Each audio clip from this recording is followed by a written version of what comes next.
All right, everyone, we kind of made it to the middle of the course now. So this is your midterm prep study guide. I'm going to walk you through this to point out a few things, which is hopefully helpful when you do your midterm.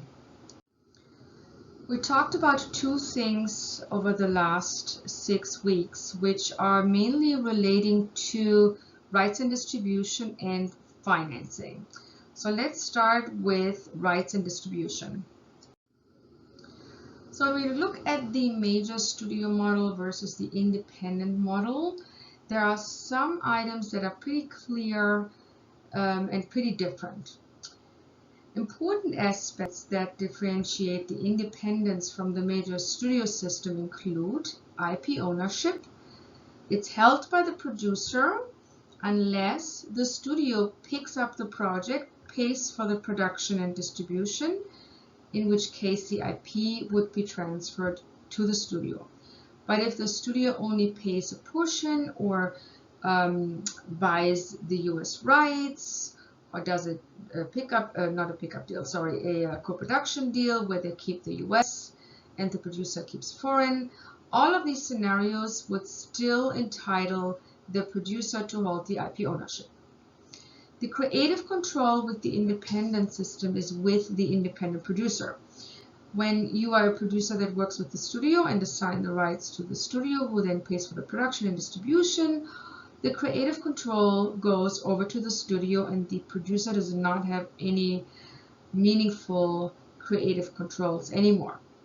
So again, keeping the control helps because you can still do a deal with the studio just by selling certain rights to the studio, certain distribution rights, and you still keep control. The cost of production and development is reduced with the independence. That's the case because we have no other choice.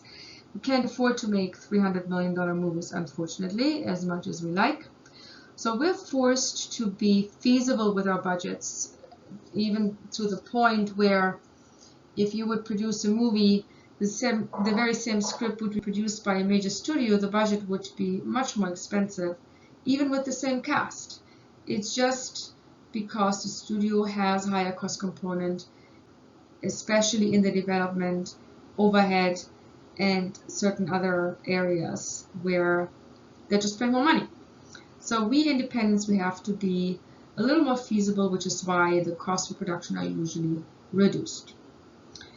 Theatrical distribution through license sale instead of pickup. So theatrical distribution through license sale means that the studio is going to acquire US rights and then puts the movie in the theaters. This will enable you, the producer, to still keep all rights. All you're giving away is the distribution rights for the US for a certain period of time, after which it comes back to you. That's what a license is. Transparent financing and revenue distribution through collection agents. Studios don't use collection agents, and most professional independents do, which allows us to see exactly how much money is made and where it's going. There are a few important things to remember when acquiring and producing a project. First, the chain of title and the rights. The chain of title includes the IP, all the underlying rights, options, etc. Everything related to an intellectual property, to an IP, is registered in the chain of title, which is why the chain of title has to be ordered, can be done through a law firm, can be done with the Copyright Office. You can do research there as well. But the chain of title has to be checked early on to make sure that the rights are clean, so to speak. That there's no attachments, there's no liens or anything against a property that you are thinking of optioning, acquiring, and then producing. It is important that you secure the rights before you do anything with the project. Spending any money on development, spending any money on the writer to write it, spending any money on anything, certainly not attaching any actors or directors. First, the rights have to be secured, and it can be done very simply through a straightforward option agreement that gives you, the producer, the right to shop and put the project together for a certain period of time, which can also be extended. And that way you have the exclusive rights to do as you please as the producer in putting together the project. When you do this option agreement, Make sure that it includes the purchase price of the script. So let's say the option agreement says I'm going to option the script for $1,000, and I'm going to have this option, this exclusive option, for 2 years or a year, and it extends another year for another 2,000. And the purchase price for the actual script, like buying all the rights so that I acquire them, is, let's say, $100,000.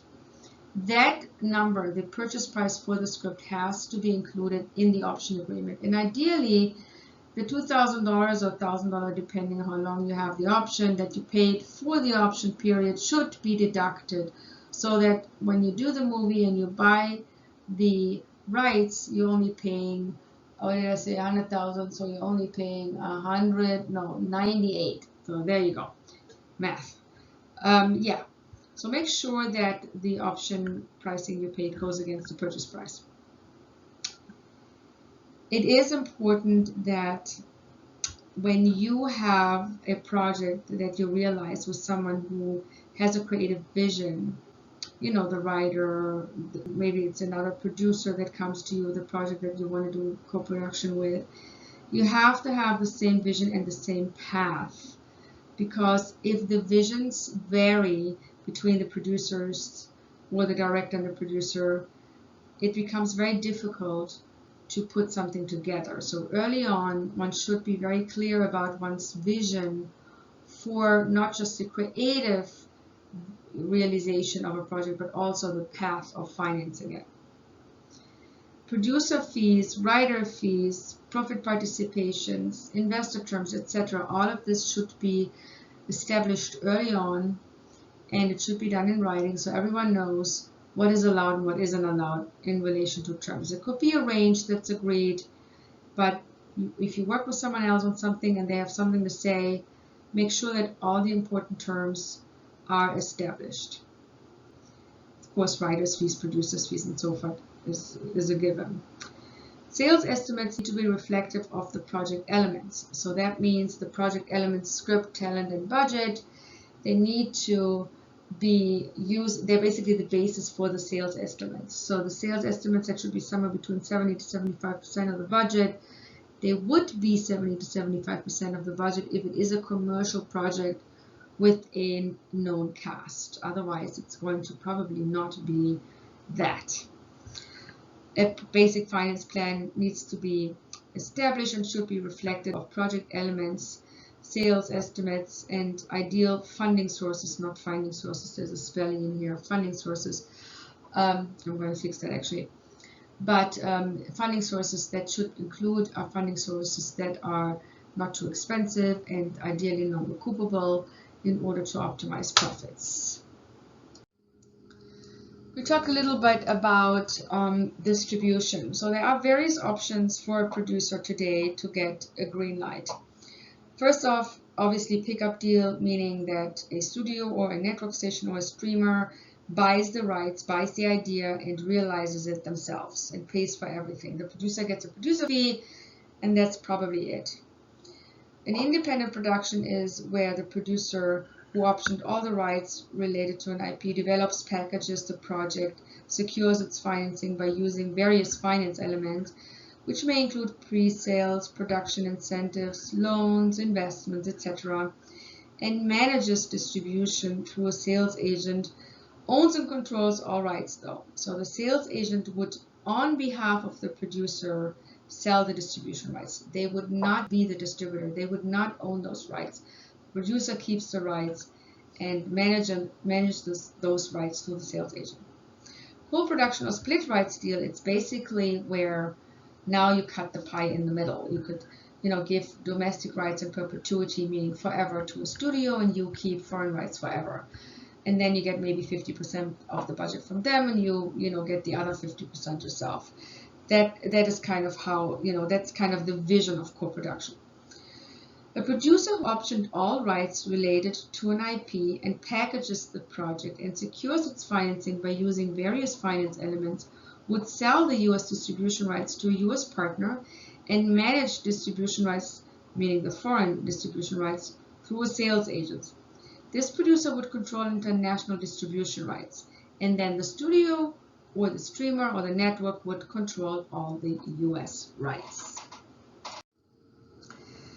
In the early days, I don't even know what early days really means, but all I can say is recently, not so much anymore, we had release windows, which meant that when we do a movie, the first release happens in the theaters, and the movie is in the theaters for a certain period of time, after which it goes to video, DVD, on demand. After that window, it goes to television, and after that exploitation window, it goes to online, and so forth. So there's always kind of a time frame that every window has an exclusive window, meaning exclusive exploitation window, where it owns the project and shows the project, the TV or, sorry, a TV or a theatrical film. So this, in many European countries or many other countries, is still applicable today. It means that if a film is theatrically released in the US, it takes a little while for the film to be released outside of the US, in Europe, for example. That's called a holdback. So the European buyer would agree to not release the film for, let's say, 6 or 9 months, during which it's released in the US. That gives the US a little bit of a headway, and then they can be first and premiere, and then everyone else comes after. And that's somewhere still applicable. But more and more what you find today is that the releasing windows kind of meld together. You have VOD theatrical simultaneous releases, you have streaming and theatrical simultaneous releases. There is not necessarily still these release window, separation. So today it really depends on what deal you make, who your partners that you enter the deal into, and what they want and how they want to release.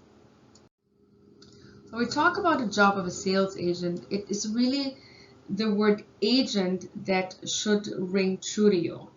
The sales agent would review the project elements pitched to him by a producer, such as the script, the attached or intended cast and director, and the budget range. He often provides feedback to optimize the package, meaning the talent package, with the goal of optimizing distribution revenues, meaning also sales estimates. When reviewing the project elements of a film project, could also be a TV project, which include, again, script, talent, and budget, the agent establishes sales estimates which reflect the potential international distribution revenue value for the film under the consideration of such elements. The sales agent often establishes pre-sales before the film is produced based on these project elements. The sales agent sells licensing rights to distributors who distribute the film in their local theaters, on TV, on the local streaming platforms. In that sense, the sales agent is not a distributor. He is an agent managing distribution rights on behalf of the producer. It's the distributor who he sells the distribution rights to that actually distributes. And distributing means putting it in the theaters, on TV, on VOD, on streaming platforms, and so forth. The sales agent sells international distribution rights to buyers in accordance with the projections. So if the sales estimates say, I want to sell this thing for 10% of the budget to Germany, at least, meaning on take level, that's what should happen. Now, if Germany says I only want to pay 800,000 and not $1 million, now the sales agent would have to call the producer and say, I cannot hit the take, we're under it, and you need to give me approval to sell below the take. And the producer would then have to give approval if the sales estimates are not being hit on the take level. The agent manages the relationship with the international distributors and ideally concludes sales at or above the take level. That's the ideal, and usually it is somewhere in the middle between the take and the ask, but sometimes there are certain territories that will not buy on take and will stay below, and that's why it's important to be able to reach the producer fairly quickly to be able to make a deal or not. We've learned a few things about project financing, so let's sum those up so we remember them for the midterm. So when we talk about the various finance sources and finance elements that are available to us, we also talk about a certain balance that needs to occur to put those finance elements together in a way that makes sense and that they can be optimally balanced to achieve highest profits. Most independently produced films and television projects are funded through a combination of financial sources, which can include loans, investments, production incentives, brand sponsorship, and other financial elements. Optimizing profits means balancing these elements effectively. Sales estimates. International sales estimates should ideally range between 70 to 75% of the project's budgets, unless a lower number is offset by a US deal, by production incentives, and or by non-recoverable funding sources. That means that if, for example, your sales estimates are only 60% and you have a US deal for 50% waving at you, then you don't have to have the 70 to 75 international sales estimate. So there are ways to offset the upset the apple cart, not upset it, to offset the numbers, to balance them out if you have other elements that could allow you to have lower sales estimates. Pre-sales. International pre-sales should ideally secure a value covering at minimum 30% of the budget unless a US domestic deal offsets a lower number. And again, let's say you only hit 20% of the budget, but Amazon comes around and gives you 50% of the budget for the US rights. Obviously, that changes the picture and you're perfectly fine and you can be okay just with pre-selling 20% pre-sales. It just has to be a number that is significant, that signals to you there is a demand, there's a domestic buyer who wants it. And when a domestic buyer wants it, that usually means the project is mainstream. And that translates to international buyers thinking, okay, US wants it, that means this thing has commercial value, we want it too. So it elevates the international value if you have a domestic deal in place. Loans. A gap loan is often less expensive than equity and should ideally cover 10 to 20% of the budget unless an equity investor takes over the gap position, which will reduce the profit for the producer but not change the risk for the equity investor meaningfully. Because the equity investor would have recouped behind the bank anyway. If the bank, which never covers more than 20% of the budget with the gap loan, so there is never more than 20% in front of the investor as it relates to gap at least, if they do give the loan, then the equity investor recoups after this. So 20% are gone no matter what of the money that comes in. And if the equity investor says, I want to take over that position, then 20% are gone as well. But in that case, the money goes to the investor. So the risk position doesn't change. Equity. An equity investment should ideally not exceed 30 to 35% of the budget unless the equity investor takes over a gap or mezzanine position. And I should say. So that is, again, when the equity investor takes over these positions, he is pushing up into the earlier recoupment position. So now he takes over the recoupment position of the bank, and the bank recoups in first position in most finance plans, meaning first position after P&A and so forth, of course, but in first position as it relates to, repayment of loans and investments. So the equity investor can take that position and the bank cannot be used, and his risks would not change. Now, if you do a lot of pre-sales, then you have to make sure that there is still enough available for the equity investor to recoup. Because if you pre-sell a lot, that means you don't have a lot to sell anymore. And it might then be that there is not enough collateral for the equity. So if you have an equity investor that gives you $1 million, you need to make sure that you have about at least $1.5 million available in rights to sell, so the equity investor is covered. And I say $1.5 million because usually fees are being deducted, sales fees, collection agency fees, and so forth. So at least the equity can get somewhere around the investment plus maybe 20% back. That's the ideal for the investor. You need to keep that in mind. Production incentives. Production incentives should ideally cover at minimum 20 to 20% of the budget as a non-recoupable finance source, unless a large US deal or a meaningful pre-sale offered enough collateral for the equity to recoup, inclusive of a premium. So again, that means if the incentive is lower and there is a big deal coming in that is more than what we were thinking, because usually we're estimating around maximum 35% to come from the US. This is kind of worst case scenario thinking. So let's say a US buyer comes in and buys for 50% of the budget. Again, that gives you wiggle room because you didn't estimate that to be the case. So you're getting more distribution revenues than you estimated, and therefore you can be a little moving around. You can move these other pieces around a little bit to work with the positives that you have just endured.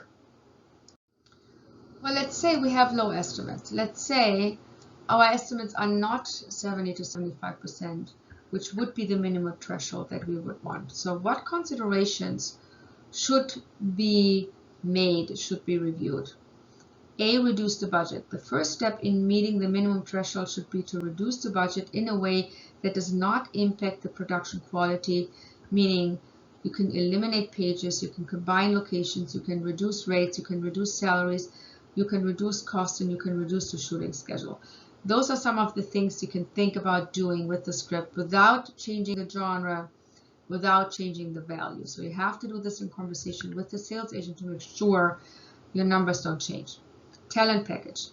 It may be that the budget level is required for a talent package that elevates the project's value. So let's say you have a movie that's expensive and you have Joe Schmo in it. If you wouldn't have Joe Schmo in it and instead have Brad Pitt in it, you can have the budget be higher because Brad Pitt will now give you a higher value because it's Brad Pitt. Obviously, this is all logical stuff, but I want to point this out because there are ways in dealing with talent that will allow you to keep the budget at the level that you have it. You might have to add some because you might have to pay more for cast, but all in all, the level will be elevated so you can afford to pay more for cast. Something to think about. Script changes. The project genre may have to be changed, elevated through the script in order to meet a genre that is easier to sell, i.e. a thriller versus a drama, action versus a drama. Drama is the hardest genre other than comedy to sell. Easiest is thriller, action, action thriller, sci-fi. Those kind of genres are the easiest to sell because they're very universal. So for the first movie, if it is a mainstream movie, I would always suggest try to keep it within the mainstream genres. Target and audience market. The project may be geared towards the US market, for example, a local comedy or sports, etc., and may therefore offset low international estimates with a US deal. So you do sometimes have projects that are strong in the US. They don't need to have massive revenues internationally because they're not really for that audience. That's okay, you can produce those as long as the US covers you in a way that you're not losing money. Increase production incentives. The project could be moved to a location that offers higher incentives, which would offset the low estimates. That's usually what I do. When I do movies that tend to be a little expensive, I always push them and move them into incentive regions where I can get at least 30 to 40%. That takes my headache away, and it's something that works, and there are enough incentive regions on the planet that offer this. Just a few things to think about. I know I told you guys the story in the module about my nightmare situation with the director on my Halle Berry movie, and I cannot stress enough how important it is to find a director that has the same vision than the producer. Even if in the beginning, I mean, sometimes it happens that in the beginning the director has the same vision, or at least pretends to have the same vision than the producer, and then they, you know, they get in charge, they start rewriting the script, you know, and they start putting their hands in it. Things might change. This is not uncommon. When you have a feeling that you're working with a director that changes direction too much, you have to be okay with either sitting him down and steering him back to where the mutual vision was when you started, or you decide to part ways. But don't force a situation where you keep a director where the vision is not what you want it to be. So, working with the right director. A producer should confirm that a director's vision for a project matches his, which includes all project elements such as the script, the cast, and the budget. If a director's vision for a project changes and does not match the producer's direction, the following considerations should be reviewed. So, director does not agree with the cast. What do?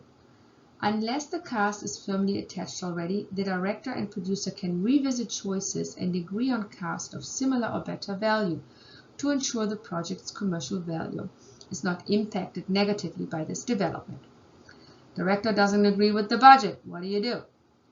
The producer and director can revisit the budget together and agree on different numbers, and that number has to still be financeable, of course, and it cannot reduce the commercial value of the project, especially as it relates to sales estimates, and the budget has to be bondable.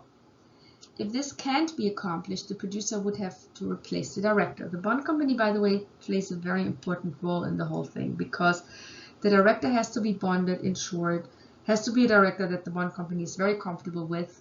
Again, first-timers, probably hard to bond. Just a side note. The director does not agree with the shooting location. The producer and the director can revisit the shooting location if the cast agrees to a location change and the project as well as the financiers are not negatively impacted.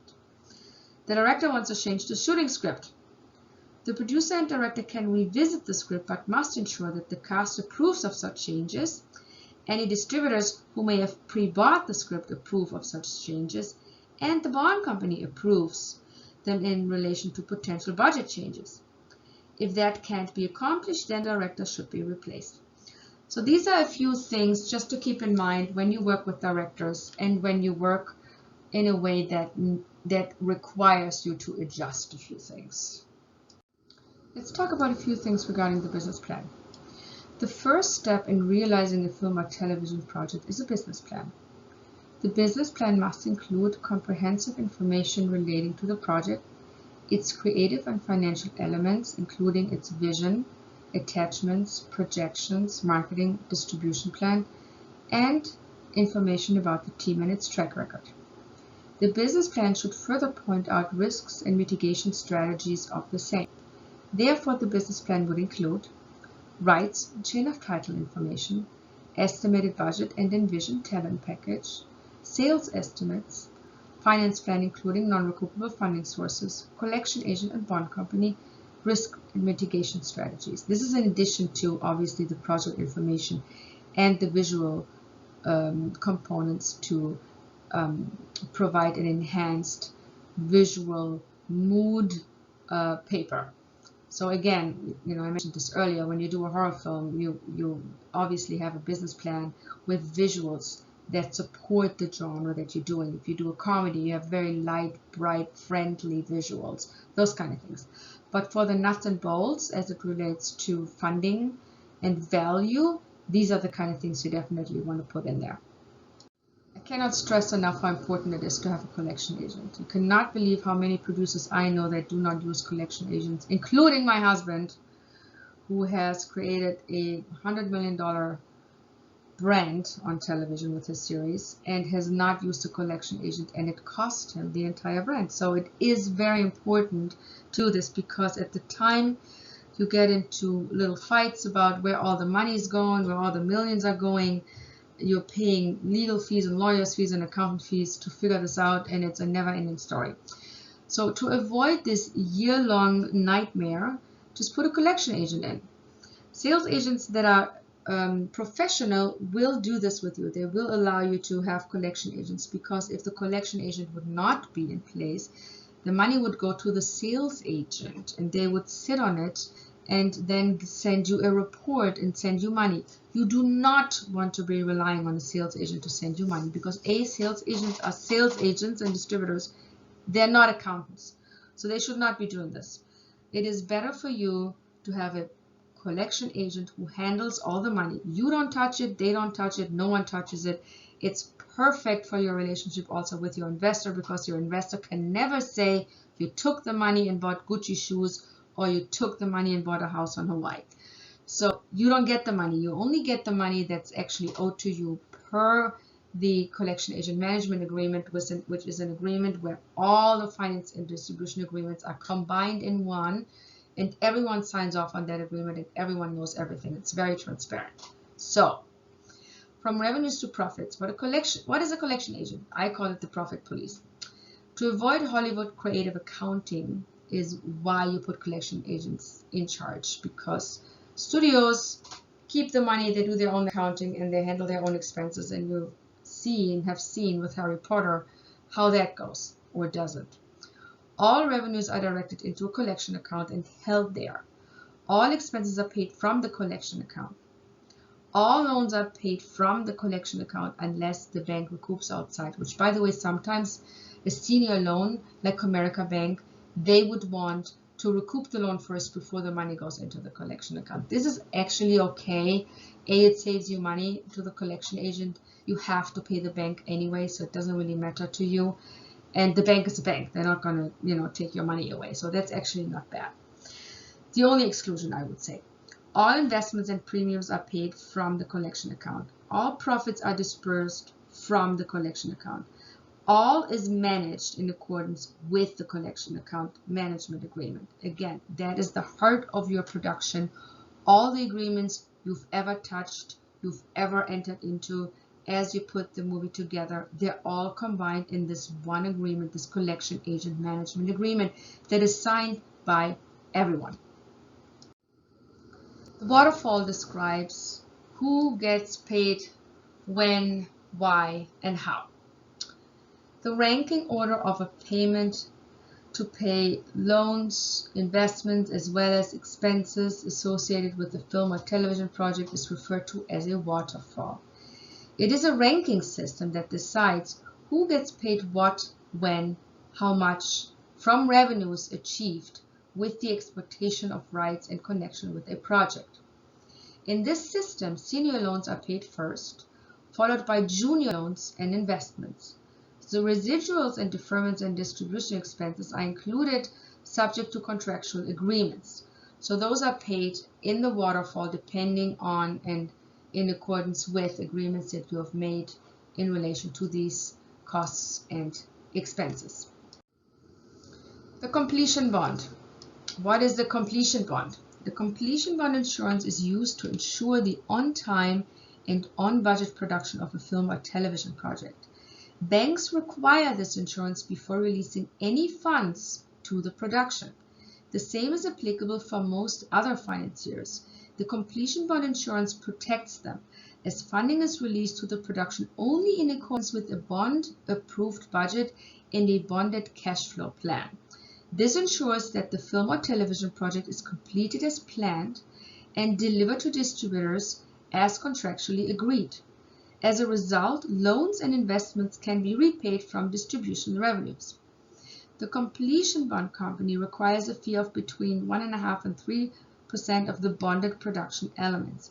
The bonded elements usually reflect the budget minus a few exclusions agreed between the producer and the bond company subject to the project. Such exclusions could be finance or legal fees or any other fee that the bond company may allow to exclude from its coverage and bond fee. I want to reference the strike price for you because there's always a confusion between the budget and the budgeted strike price. It's very simple. The budget is what you put together that shows all the line items that you are budgeting to be paying when you go into production. It's your kind of cost overview of what you think the movie is going to cost you or the TV show is going to cost you. Now, as you put this thing together, you might have a deal with a post-production house that defers some money. You might do a deal with a crowdsourcing situation where you don't pay a few people, like maybe a cameraman or maybe like a costume designer. You might have in-kind services that are budgeted, but you don't have to pay for them. Or you have situations where you defer a portion of a fee of someone or the cast or whatever it might be. Whatever you defer or don't pay is going to be reduced from the budget because you don't have to pay it. You either pay it in recoupment, in the recoupment phase, or you just don't pay it. Which means this deduction, these items that you don't pay are deducted from the budget, and then you reach the strike price. The strike price is what is bonded, because the bond company doesn't have to bond stuff you don't have to pay, And the bond company doesn't have to bond stuff that is paid in recoupment because they're not bonding for revenues. They're only bonding the production period. So reducing your budget to a strike price will save you bond fees. It will also save you money in finance fees because you have to finance a lower amount. That is what the strike price is. So the definition of the strike price is bonded budget including actual expenses,